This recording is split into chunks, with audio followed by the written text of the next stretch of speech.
Blanche de Castille, surnommée la Castillane, régnera sur la France pendant près de 30 ans. On est au XIIIe siècle, alors comment cette petite jeune fille de 12 ans va être propulsée sur le devant de la scène? Tout simplement par mariage, une idée brillante qu'aura eue sa grand-mère, Aliénor d'Aquitaine. Elle sera mariée en 1200 avec l'héritier de la couronne de France, rien que ça, cette petite princesse de Castille. Et puis pendant 23 ans, elle vivra avec son mari dans l'antichambre du pouvoir à la cour, dans l'ombre de Philippe Auguste, le père de Louis VIII, qui règne à ce moment-là. Alors que va-t-elle apporter à la France pendant ces 23 ans? Et surtout, que va-t-elle apporter à la France, à son mari, à ses enfants durant tout son règne? Alors son règne se décompose de manière très simple. Pendant 3 ans, elle est reine aux côtés de son mari. Son mari décède. Pendant 8 ans, elle est régente pour son fils Louis IX, le futur roi de France, Saint-Louis. En 1234, lorsque Louis IX atteint les 19-20 ans, elle lui laisse la place, mais elle restera sa plus proche conseillère et on verra qu'elle continuera à exercer le pouvoir dans son ombre. Et puis, en 1248 à peu près, Louis IX décide de partir en croisade. Elle assurera de nouveau la régence pendant 4 ans. À peu près 30 ans de règne. Alors, Blanche de Castille, c'est une femme impérieuse, c'est une femme autoritaire. Ce sera une mère incroyable. D'ailleurs, son apport le plus remarquable, c'est l'éducation qu'elle donnera à Louis IX, son fils, le futur roi de France, donc on appellera Saint-Louis puisqu'il sera canonisé. La conception du pouvoir pour Blanche de Castille, c'est très simple. Maintien de l'ordre et expansion de la puissance capétienne. Ah oui, parce que Louis VIII est un roi capétien, elle est femme d'un roi capétien. Alors, un grand merci à Antoine, le planificateur, qui m'a donné plein de conseils avisés. Un grand merci à Stéphane, mon petit rouquin préféré. Un grand merci à ma maman qui adore l'histoire et qui, j'espère, va être contente de regarder cette vidéo et qui m'encourage beaucoup. Et puis alors surtout, bon courage les filles, oui, parce que j'ai 2 ados pour lesquels l'histoire, c'est un petit peu compliqué. C'est d'ailleurs un peu pour elles que je fais cette vidéo. Alors les filles, courage, ça va durer à peu près 15 minutes. S'il vous plaît, pour votre maman chérie, regardez jusqu'à la fin. Vous apprendrez toujours un petit truc. Et si vous ne deviez retenir qu'une seule chose, c'est que Blanche de Castille a vécu 64 ans. Elle a été une des plus grandes reines. Ça a été, comment dirais-je, une femme chef d'État. Alors, je vais vous expliquer tout ça. Donc, revenons au départ. Blanche de Castille grandit dans son petit château avec son papa, Alphonse VIII, roi de Castille, sa maman, Aliénor de Castille, qui est une fille d'Aliénor d'Aquitaine, dont le frère Richard Cœur de Lion, le frère d'Aliénor de Castille, donc l'oncle de Blanche de Castille, Richard Cœur de Lion, a régné sur l'Angleterre. À son décès, c'est son frère Jean Santerre qui prend le pouvoir en Angleterre. Donc Jean Santerre est l'oncle aussi de Blanche de Castille. Donc cette petite princesse est la nièce du roi d'Angleterre. Alors l'Angleterre et la France, c'est la guerre perpétuelle, continuelle. Philippe Auguste, le roi de France, le père de Louis VIII, et Jean Santerre se font la guerre. L'argent commence à manquer, on commence à s'essouffler, il y en a un petit peu assez. Pendant ce temps-là, Alphonse VIII, dans sa petite enclave catholique en Castille, est un petit peu en difficulté. Donc pour pacifier tout ça, Aliénor d'Aquitaine, la mère de Jean Santerre, la mère aussi d'Aliénor de Castille, donc la grand-mère de Blanche de Castille. Est-ce que vous voulez un petit arbre généalogique? Mettez-le moi en commentaire si vous voulez. Dans la prochaine vidéo, je vous fais un arbre généalogique. Parce que moi, c'est assez clair dans ma tête, mais je me rends compte que de le dire... les filles, je sais pas, qu'est-ce que vous en pensez? Antoine, qu'est-ce que tu en penses? Voilà, bon. Donc, en 1200, on organise le mariage entre Louis VIII, héritier de la couronne de France, et Blanche de Castille. Alors, le mariage ne peut pas se passer sur les terres du domaine royal français. Pourquoi? Parce que c'est frappé d'interdit. C'est-à-dire que Philippe Auguste, le roi régnant, après avoir épousé une première femme, épousé une seconde femme, l'avoir répudiée, a fini par épouser sa maîtresse. Alors là, le pape, le Saint-Siège, à ce moment-là, ça lui plaît pas du tout. Il frappe le royaume d'interdit, c'est-à-dire plus question de célébrer des messes, des mariages, etc. Donc, on va marier les 2 gamins de 12 ans chacun, sur les terres d'Angleterre, sur le continent, c'est-à-dire en Normandie. Donc pour la première fois, Blanche de Castille rencontre son oncle Jean Santerre et surtout sa grand-mère, Aliénor d'Aquitaine, parce que c'est elle qui est venue la chercher en Castille et qui l'a remontée. Donc on les marie, on leur demande pas leur avis, hein, on leur fait pas boire un petit pot avant pour savoir s'ils sont d'accord, hein, les filles en plus ils ont 12 ans, ils sont tout gamins. Bon, bah, voilà, c'est comme ça. Le fait est qu'ils tombent très amoureux l'un de l'autre et ça fera un couple super. Alors le mariage, vous me direz: «Est-ce que c'est toujours un peu la loterie?» Bah, là, en tout cas, coup de bol, ils tombent très amoureux, ils vont être très complices, ils vont faire un super couple. Donc à 12 ans, ils retournent vivre,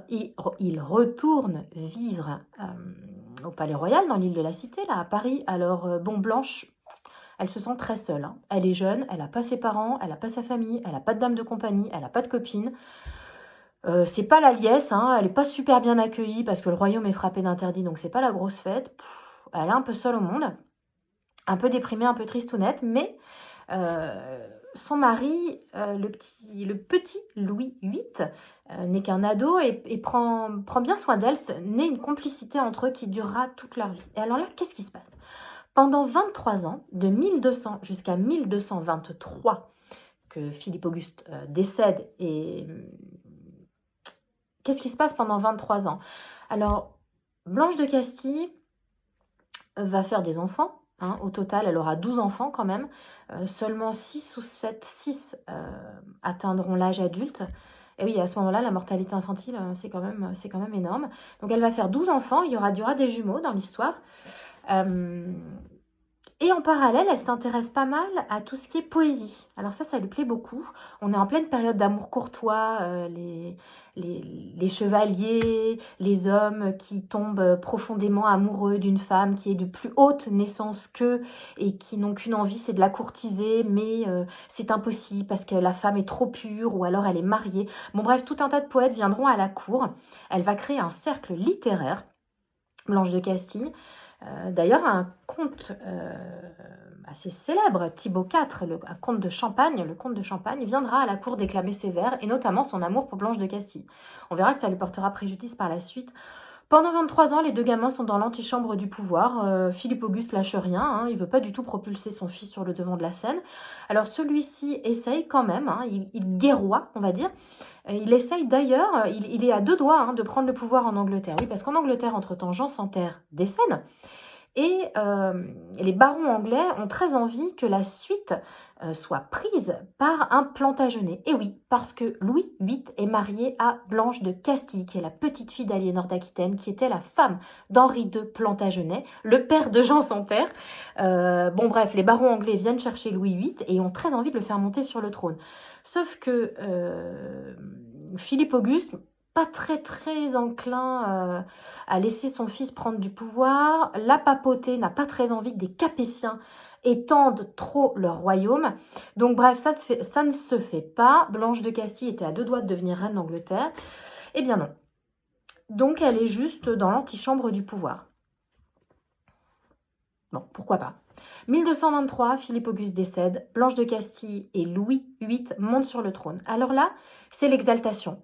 Ils sont très contents tous les deux. C'est un couple très uni. Qu'est-ce qu'ils font? Ils partent se balader partout dans le royaume et ils se font acclamer. Et les gens les aiment. Les gens les acclament. Pourquoi? Alors pour deux raisons principales. D'abord, les 23 ans précédents. Donc ça c'est très moche. Donc les années qui ont précédé, ils ont toujours été très à l'écoute du peuple et très bons pour le peuple. Blanche de Castille est très pieuse et très dévote. Elle prie beaucoup. Elle prie vraiment avec son cœur. Attention, hein, c'est pas une grenouille de bénitier. C'est vraiment quelqu'un qui a la foi. Et elle élèvera d'ailleurs son fils Louis IX dans la foi. Et elle fera pas mal son job parce que même s'il est bien prédisposé, il sera quand même canonisé. Il fera de très belles choses pour la France. Donc le peuple est très heureux de voir ce couple arriver au pouvoir. Ils ont 35 ans. C'est pas encore des vieux des Cathy, mais c'est pas des tout jeunes non plus.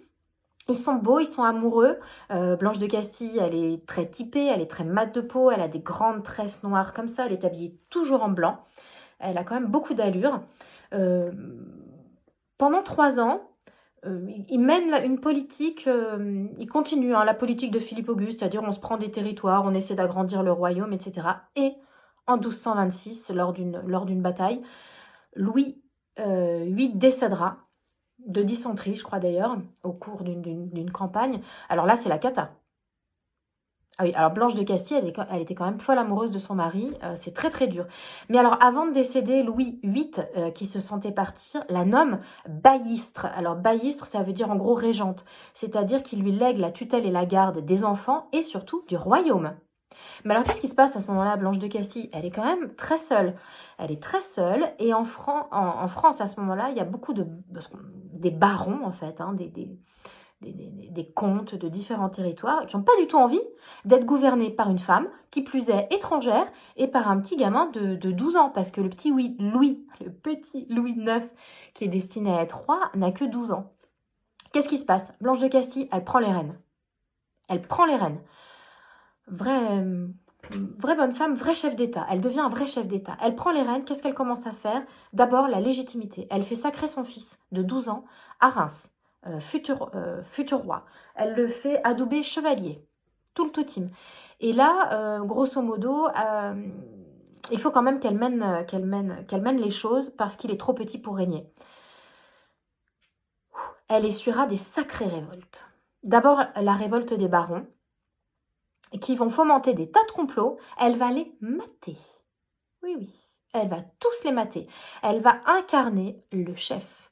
Parce qu'il ne faut pas oublier que Blanche de Castille, qu'est-ce qu'elle veut? C'est peut-être une Castillane, mais elle est reine de France. Et elle est patriote. Elle est patriote, elle est juste, elle a la foi et elle y va. Elle monte sur son cheval, elle prend la tête des armées, elle incarne. Elle incarne le pouvoir en vrai, les gens la voient. Les barons complotent, les barons ne veulent pas s'en laisser compter. Hein.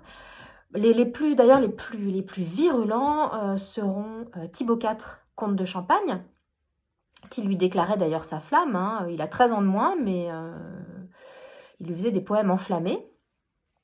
Mais il se met contre elle, avec Pierre Mauclerc, le comte de Bretagne. Ils essayent de prendre le pouvoir, ils essayent de la renverser, ils la mettent en difficulté. Mais elle ne pliera pas et elle va, encore une fois, les mater. Ils vont d'ailleurs essayer, ils vont même essayer de kidnapper Louis IX, qui va se réfugier au château de Montlhéry. Et qu'est-ce qu'elle fera, Blanche de Castille, à ce moment-là? Elle appelle le peuple. Et le peuple l'adore. Elle demande au peuple, elle demande aux bourgeois, aux tiers-états d'aller libérer son fils. Ils y vont.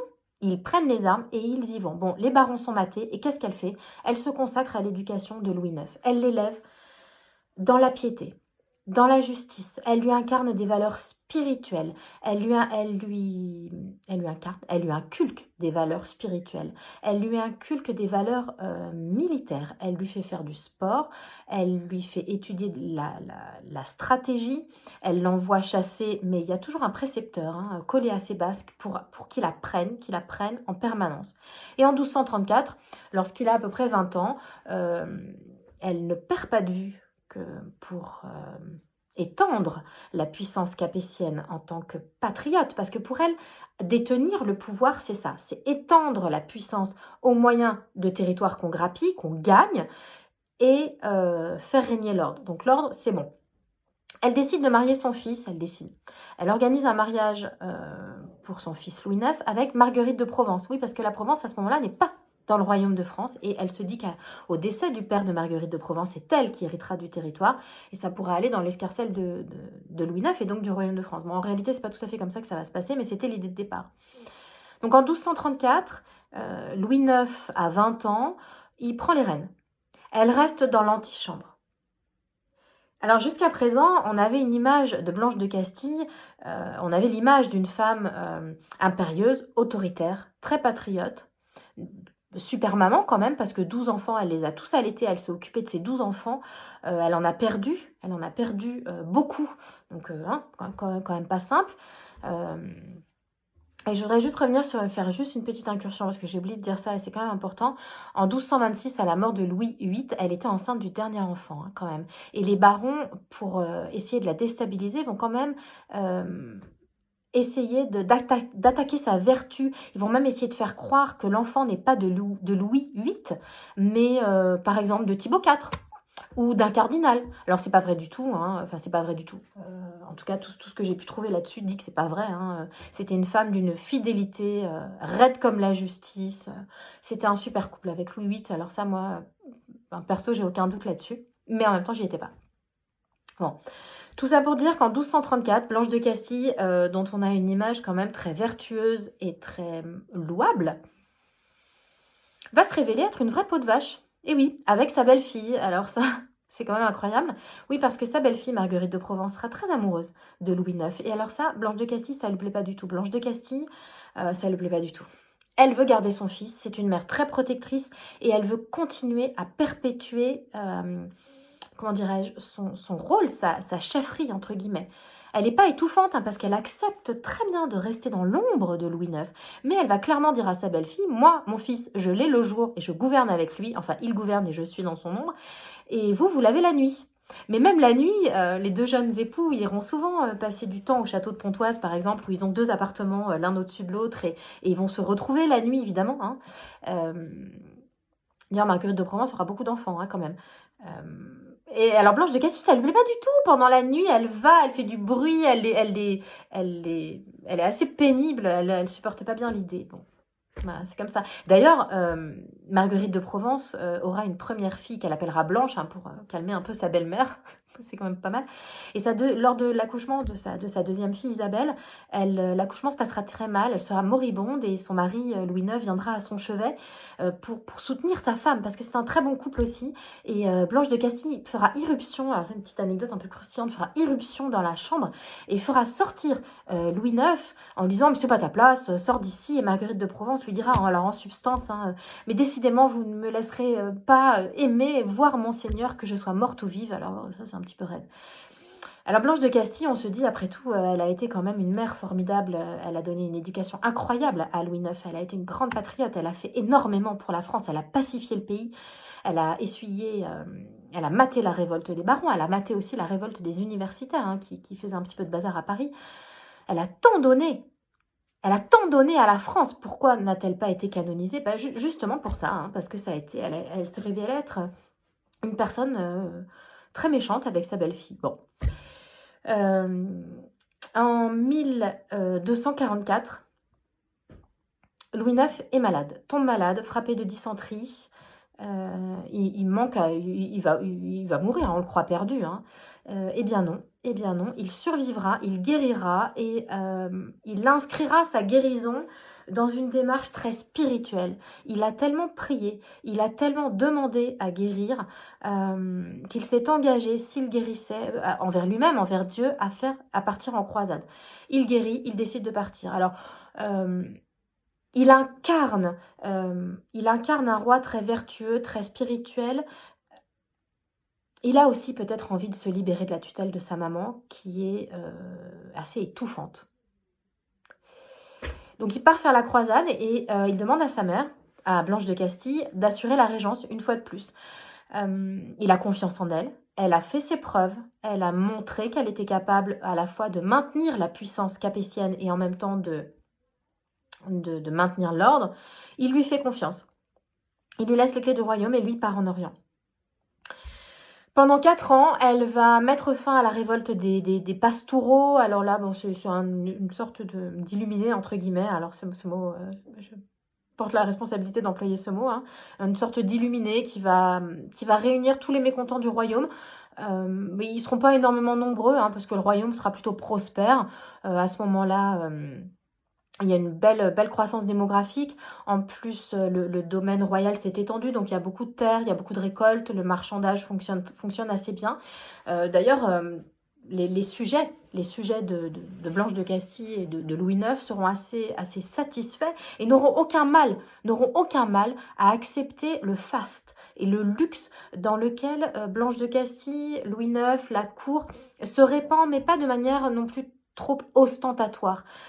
Ils ont des beaux habits, ils incarnent la beauté, le pouvoir, le luxe. Et alors le peuple, ça le gêne pas tellement parce que lui aussi, il est prospère. Bon. Donc elle essuie la révolte des pastoureaux qui font croire qu'ils veulent partir en croisade pour aider Louis IX et en fait ils veulent juste se révolter. Elle les mate direct, comme elle sait si bien le faire. Voilà.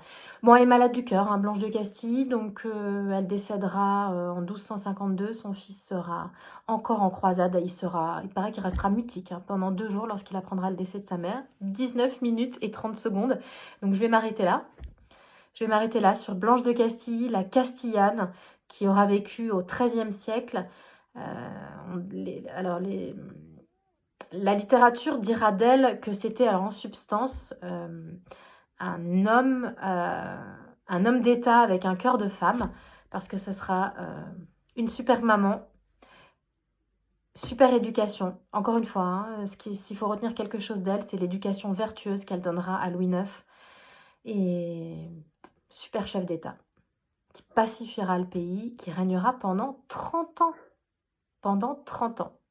Voilà, alors je vous laisse laisser des commentaires si vous en avez envie pour que je puisse m'améliorer. Si vous voulez voir des arbres généalogiques, peut-être des frises, peut-être des photos, des gravures des personnages pour vous représenter un peu qui ils sont. Je veux bien en mettre dans les prochaines vidéos, pourquoi pas. L'idée, c'est que ça soit le plus simple pour vous, les filles. J'espère que ça vous a plu, 20 minutes. Quelle prouesse, merci. C'est pas la Casa del Papel, c'est juste votre maman qui essaye de faire quelque chose pour vous. Voilà, à bientôt pour une prochaine vidéo. Prochain personnage, je pense que ce sera Catherine de Médicis.